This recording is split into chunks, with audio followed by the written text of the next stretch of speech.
Fala pessoal, tudo bem com vocês? Bora falar do Timão e dos bastidores dessa semana cheia de trabalhos na preparação para a estreia na Sul-Americana e do Brasileirão, sob comando do Antônio Oliveira. E a situação dos lesionados. Os jogadores que estão deixando o DM têm notícia boa. Chega mais, eu sou o Chico Garcia, inscreva-se no canal e vamos junto. Período sem jogos, então, rapaziada trabalhou no CT Joaquim Grava, tem um amistoso inclusive nesta quarta-feira, 8 horas da noite, contra o Londrina na cidade de Cascavel, no Paraná. Nesta terça, inclusive, a delegação já viaja.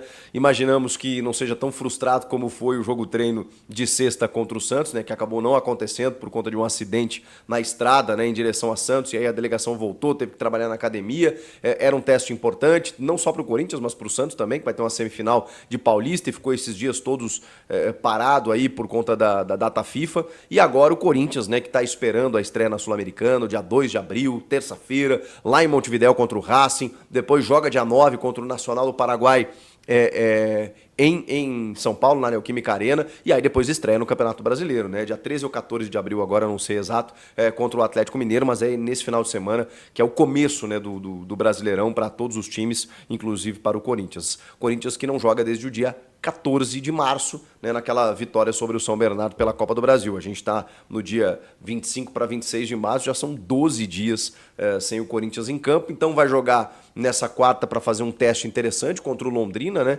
que caiu para a Série C do Campeonato Brasileiro, mas é mais para dar ritmo de jogo, para o Antônio fazer alguns testes mais a valer, né? Você tem o confronto, a competição, né, de jogadores profissionais que estão do outro lado. Eu acho que é mais nesse sentido. E aí resta saber o que ele vai fazer, né? O que ele pode colocar em campo. O Félix Torres tá com a seleção equatoriana aí na data FIFA também, então daqui a pouco ganha um descanso. Alguns jogadores que estão retornando do departamento médico podem ganhar alguns minutos para que não cheguem tão frios, digamos assim, né, no começo das competições. Então vai ser interessante, de qualquer forma. Esse período sem jogos, digamos assim, ele foi muito importante para recuperar esses jogadores que estavam no DM, para aglutinar o grupo. Eu acho que isso é importante. Os jogadores ficaram concentrados no hotel lá no CT e isso foi relatado de uma forma muito interessante, que fechou ainda mais o grupo, né? Muitos jogadores, inclusive, muitos não, alguns, né? Como o Pedro Raul, o próprio Pedro Henrique, lá que veio do Inter, o Coronado, que chegou depois. Eles não participaram efetivamente da pré-temporada, né? Então eles chegam em meio à competição, em meio ao início das contratações. O Corinthians mudou muitas peças, então era importante você entrosar. E entrosar muitas vezes fora de campo. E isso se reflete dentro de campo, tá, gente? Isso, já ouvi relatos muito significativos a respeito disso, né? Claro, você tem times campeões na história que um jogador não falava com o outro, mas são raros e são de times em que só tinha gente grande ali, né? Só tinha craque. Aí não tem jeito. Aí a coisa acontece por si só. Agora, normalmente, você depende hoje de um ambiente alto astral, de um jogador que confia no outro, sabe? Para que a coisa aconteça efetivamente dentro de campo. E foi importante no sentido de entrosamento, inclusive fora de campo, como eu estou dizendo, no sentido de condicionar fisicamente e trazer aquele equilíbrio muscular, muitas vezes, que os fisiologistas falam, porque chega um jogador de um outro cenário, por exemplo, ele estava jogando Coronado, né? Estava jogando na Arábia Saudita, sentiu diferença já no primeiro jogo, sentiu uma lesão muscular. Vem um jogador que estava jogando no Sul, outro jogador que estava no Norte, outro...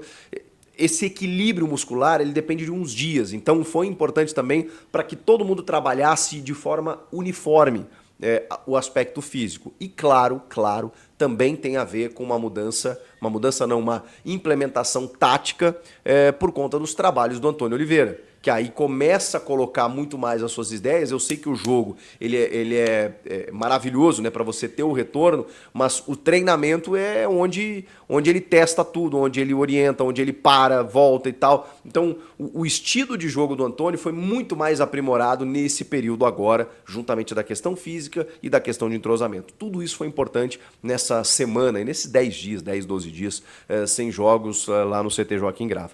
Falando dos jogadores que estavam lesionados ou estão lesionados e que estão se recuperando, eu fiz uma listinha que até são poucos, tá? Mas normalmente o pessoal está perguntando. Diego Palacios, né? Poxa, o equatoriano, lateral esquerdo, que já era para ter sido titular, já era para ter voltado, teve uma lesão muscular no seu primeiro jogo, mas aí sofreu uma lesão, né, no menisco, no joelho, ao mesmo tempo, e aí aumentou um pouquinho o tempo de parada, ele já está na transição, tá demorando um pouquinho, né? Mas está na transição para o campo e para as atividades de academia. Então, assim, eu imagino que lá por metade do mês que vem ele esteja a pleno, ele esteja à disposição. O Diego Palacios ainda não está trabalhando com o grupo com bola, mas ele já começa a fazer algumas atividades no campo em separado e também na academia. Isso significa que no começo do mês de abril ele possa começar a trabalhar com o grupo e aí sim, acho que para a estreia do Brasileirão talvez ele esteja disponível. Talvez, mas é uma previsão assim, diante de uma leitura que eu estou fazendo conforme as informações que eu estou recebendo. Não está nada confirmado. É só assim, a informação que a gente tem é que ele está na transição, DM para campo. A partir daí a gente contabiliza aí alguns dias, calculando mais ou menos a estreia no Brasileiro. O Fausto Vera, que eu sei que a torcida não está muito preocupada se o Fausto Vera vai voltar ou não, estava com dores no pé, nem tinha viajado naquela viagem frustrada para Santos, né, para o jogo treino, por conta de dores no pé. Ele está recuperado. Inclusive, nesta segunda-feira participou normalmente do treinamento. Assim como Igor Coronado. Olha aí. O Coronado, que teve uma lesão muscular também na sua chegada, já está totalmente recuperado, já treinou com um grupo de atletas e está à disposição, inclusive, para jogar contra o Londrina. E aí? Será que ele vai jogar? Eu acho que ele pode ganhar alguns minutos. Até para o Antônio sentir, né? Mas não como titular. Acho muito difícil. Porque ele já entra alguns minutinhos, né, no final lá no jogo contra o Santo André, acaba sentindo, então eu imagino que ele fique reservado para apenas alguns minutos contra o Londrina, até para sentir, né, se ele vai ter condições para jogar na Sul-Americana e também Campeonato Brasileiro, especialmente esse começo da Sula. Então o Coronado já está recuperado, está liberado e pode ganhar alguns minutos nesse jogo contra o Londrina na quarta-feira. O Maicon tem a mesma lesão do Coronado, só que o Coronado sentiu antes, né? O Maicon sentiu agora, recentemente. Então o Maicon vai demorar um pouquinho mais. A previsão, e é a mesma lesão, né? É a tal da lesão no reto femoral, no músculo da coxa direita. Vai demorar uns dias, então eu imagino que o Maicon, que vai perder esse começo da Sul-Americana também, acho que esses 2 jogos ele não estará à disposição, mas provavelmente na estreia do Brasileiro contra o Atlético Mineiro. Até lá, como a gente já falou, Breno Bidon, hein? Vai ganhando linha, vai ganhando corda, vai ganhando chance, porque deu muita conta do recado, tá aproveitando a oportunidade e é o único jogador assim dessa característica para jogar no elenco. Se ele quiser substituir por outro atleta, como por exemplo um Coronado, por exemplo, ele pode, mas vai mudar completamente a característica do jogo, né? O Coronado não é esse cara mais box to box como é o Maicon, como é o Bidon. O Coronado é um cara um pouco mais avançado, né? Então precisa ter um fôlego de marcação ali, talvez o Fausto Vera, né? Mas aí o Fausto também tá numa má fase aí com o torcedor, com o time, que não sei se seria uma boa. Mas se o Antônio quiser recuperar esse jogador, talvez seja uma possibilidade. Por enquanto, Bidon, né? Por enquanto, vamos de Bidon. E para fechar, Paulinho. Paulinho tá pronto, gente. Tá pronto, tá liberadaço, não sente mais nada, tá treinando que nem um cavalo e...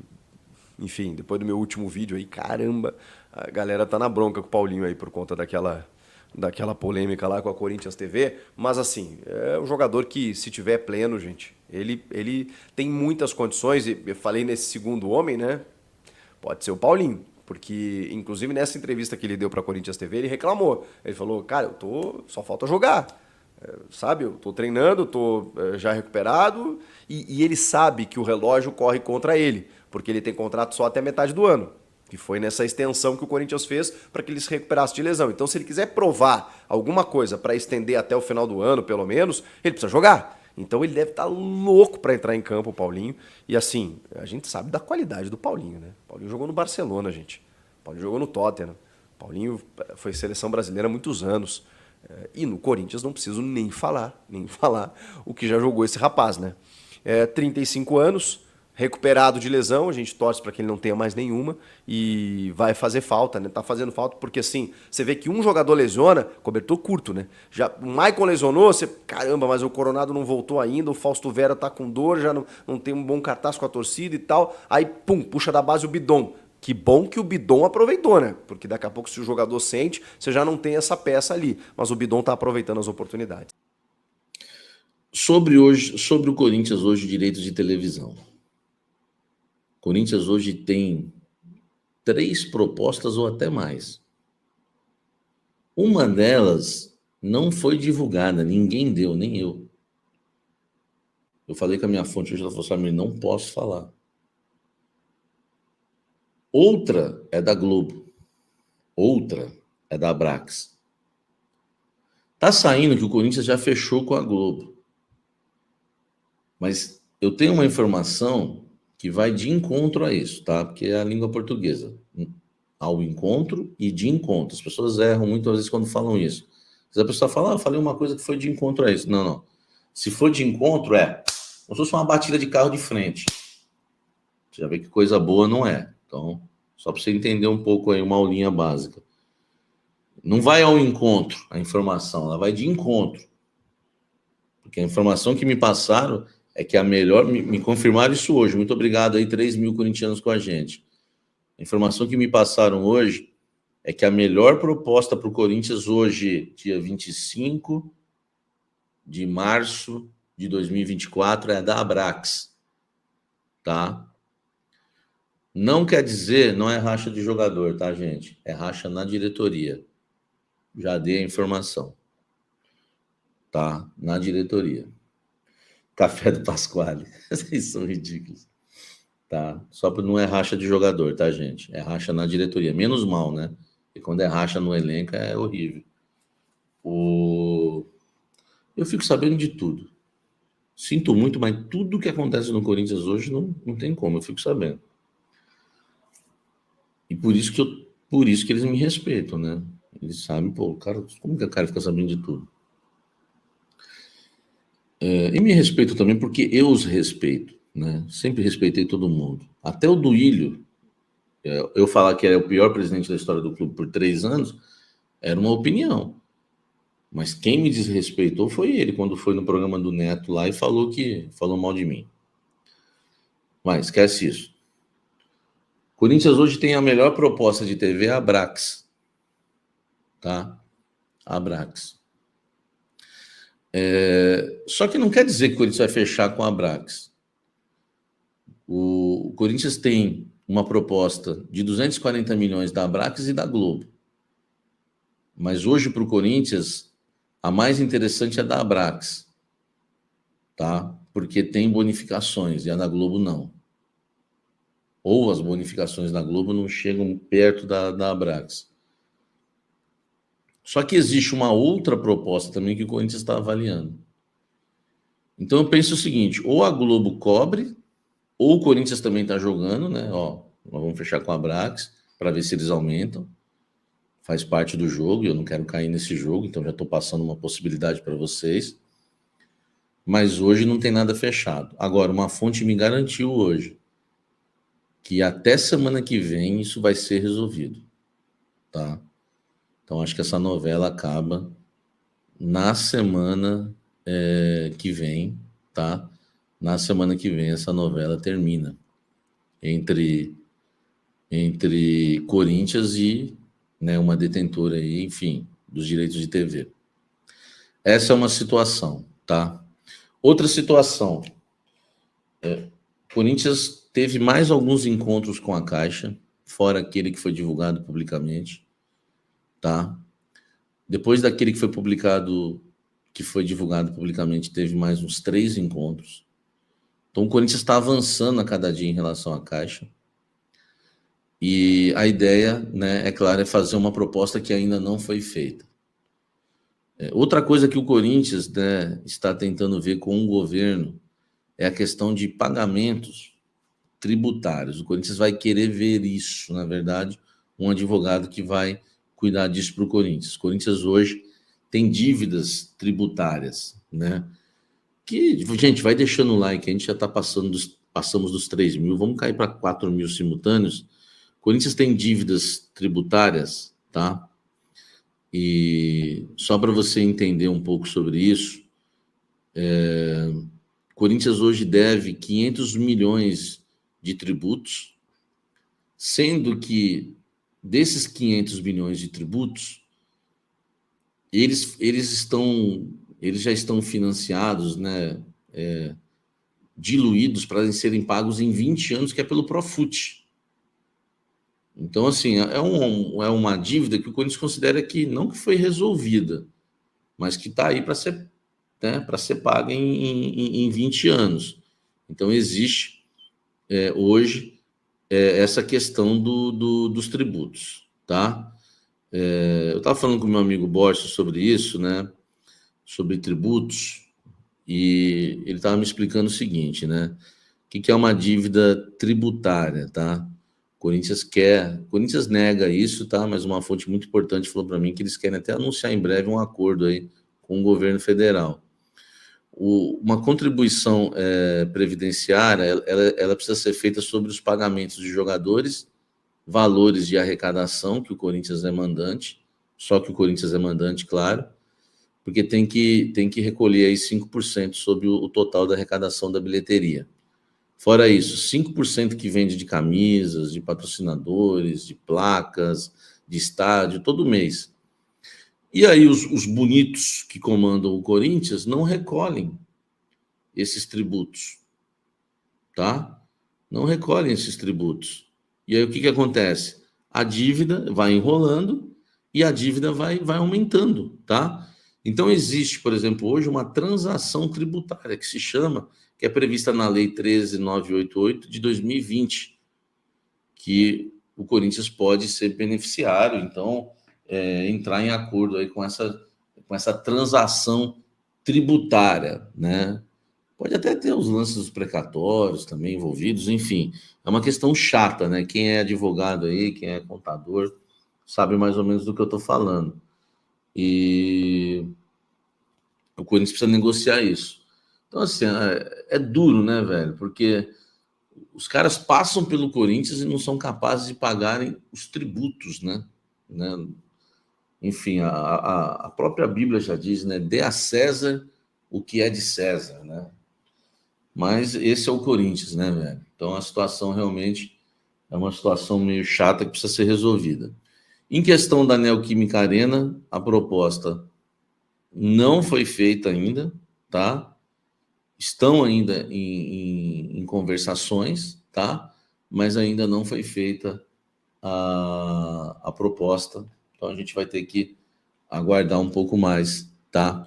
Sobre Fiel, e muita gente perguntando aí quem é o atacante top que o Timão tá procurando no mercado. É o Sebastian Driussi. Muita gente ficou curiosa, então decidi aqui trazer uma ficha do jogador que o Corinthians está procurando. O Sebastian Driussi é o argentino aí, camisa 10 do Austin FC, mas também atua como ponta esquerda e segundo atacante. O Corinthians vem monitorando o jogador.